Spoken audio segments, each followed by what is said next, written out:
Hello everyone and welcome. I'm here today with my fourth layout for the month of June for Kitaholic Kits. Now I did actually spy a sketch from this month's page maps email that I got sent and it caught my eye.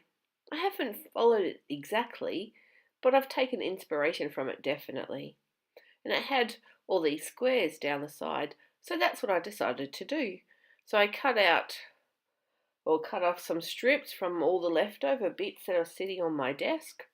You see, there was no full sheets of patterned paper left at all, and so I had to be quite creative with how I made this layout.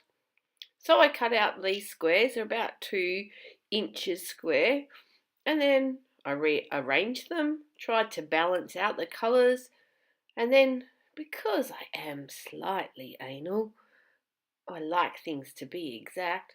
I did get my T-square ruler out and measure it so that they're spaced evenly. The top and bottom are 3/4 of an inch from the edge of the page, and then there's, hopefully equal amount of space between each other square. I did kind of mess the squares up there, and I hope I got them back in the same order. Too bad if I didn't. I actually was quite happy with how it finished up, so it was quite a quick and easy way really to make a background. There's no mixed media on this layout at all. I did actually try and start a mixed media layout twice. And those pieces of cardstock with my mixed media on are chucked on the floor, waiting to be maybe used later. I'm using some really tiny photos of myself. 3 of them. This one, which one of the students in my class one day said, "Miss Smith, can we have a photo?" I think they were doing some scrapbooking. I've got a few girls that now like to scrapbook when they have free time in class. I took some patterned paper in, and so they wanted a photo of me. So one of them took it on their iPad and sent it to me to be printed off, and they made something with that. And I thought, oh, I'll use that photo as well. And then there's 2 more. One from the Kitaholics International Scrapbooking Day, I think, that black and white one. And the other one from when I was away last school holidays with a group of girlfriends and I was taking some selfies down by the river in Mandurah. So they're just little tiny photos of me. But I thought they went quite well with the colours of this layout. And I just felt like scrapping them. I pulled in the doily to give me a spot to place the 2 photos on the right there. And I'm just using some of the offcuts that I had sitting on my desk to add some layers behind the photos as well. I'm going to pull out a frame just like that to also add another layer, and I chop it so that I can put it around both photos. I've positioned them this way mainly because that top one in the left hand corner, I'm looking into the page by placing it up there, and the 2 on the right hand side, I'm looking in the opposite direction. And I try to put my photos where the person or people in the photos are looking into the layout rather than looking out of the layout. And so that's why I've got that one at the top, plus with it going the landscape direction rather than the portrait direction like the other 2, it just suits it to be separated. And then I decided to make a tag, just to, I don't know, kind of ground that doily, connect it to the squares, and it was a bit too pale. It blended in with the background a little bit too much, so I matted it with the orange just to give it a bit more definition, and I was a lot happier with it then. And then I just thought, right, stick it down and let's build from here. I often do that, place it and then work. Sometimes it does work, and other times I think, oh, I wish I hadn't have glued it down. But it's just how I roll. I can't place it all out and then go back and glue it. It just doesn't work for me. This was in the embellishment kit, I think. One of the kits anyway. Pack of Dear Lizzie words.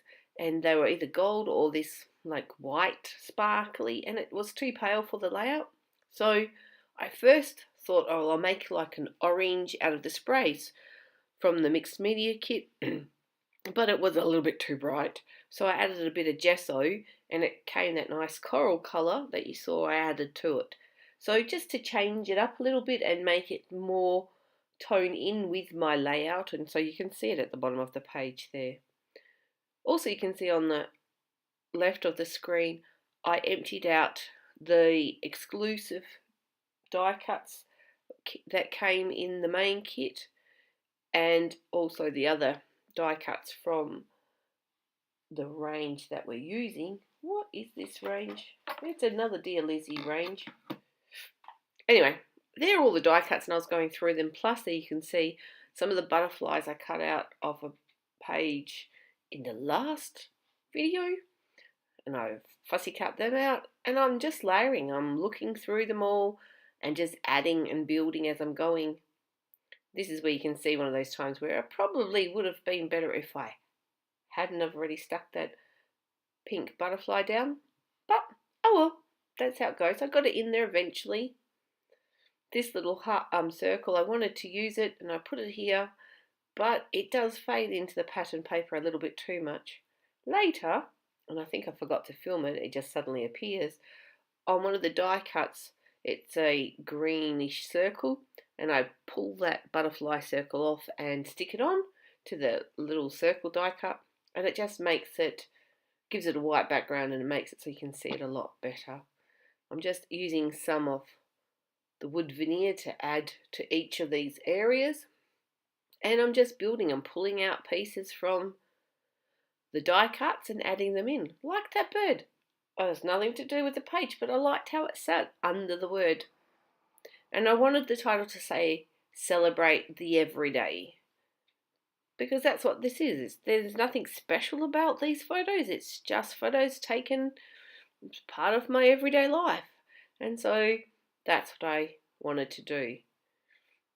You may have saw earlier I pulled out the blue stickers from the Doodlebug sheet, but they were just too bright. So I ended up finishing it with pen, add some journaling, did a doodly background, and really, that's the whole layout. Oh no, I tell a lie, I added some sequins as well, and that's how I finish off the layout. So, quite a different one for me.